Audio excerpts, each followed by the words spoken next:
Hello বন্ধুরা, সবাই কেমন আছো? আশা করি সবাই ভালো আছো। সবাইকে রথযাত্রার শুভেচ্ছা।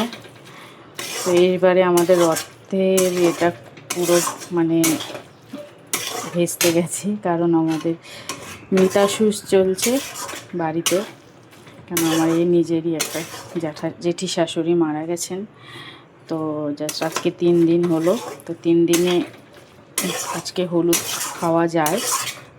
তো ঘি ব্যবহার করছি আমি যেহেতু এখানে বাইরে থাকি, তো আমার অনেক অনেক কিছু মানা সম্ভব হচ্ছে না, কারণ আমার বাচ্চাদের জন্য। তাই আমি এখানে ঘি ব্যবহার করছি, তেল তো ব্যবহার করিনি। তো আজকে তেল খাওয়া যায়।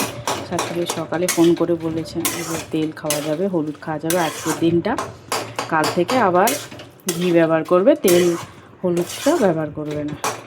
ঘিটাও ব্যবহার হয় না, কিন্তু কোনো করার নেই বন্ধুরা। বাচ্চারা তো কি মেয়ে চড়ে স্কুলে যাচ্ছে, তাই ওদের জন্য টিফিন বানাতে হচ্ছে। তো ঘি ছাড়া এত কিছু ব্যবহার, ঘিটা তবুও মানে দেওয়া যায়, কিন্তু তেল আর হলুদটা দেওয়া যায় না একদমই।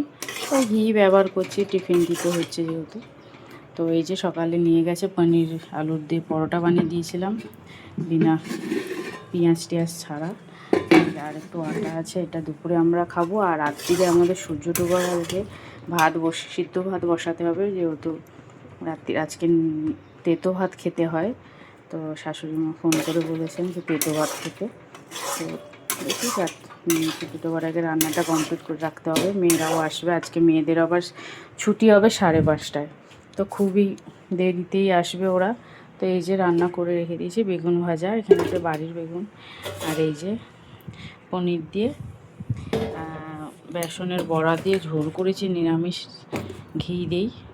আজকে তেল দিয়েছি একটু, কেন আজকে তো তেল হয়, তেল আর ঘি দুটোই দেওয়া হয়েছে। এই যে, আর ভাত আজকে করবো না, এখন ভাত পরে করব। তো চলছে এই বন্ধুরা। আমাদের বাড়ি ছিল মঙ্গলবার দিন, কিন্তু আমরা তো ছুতে পারবো না, বাট চলবে। যেটা আয়োজনটা বেশি ছিল এটা কম হবে, কিন্তু লোক দিয়ে করানো হবে। তো দেখা যাক জগন্নাথ কী করেন। তো টাটা, সবাই ভালো থেকো, সুস্থ থেকো, টাটা।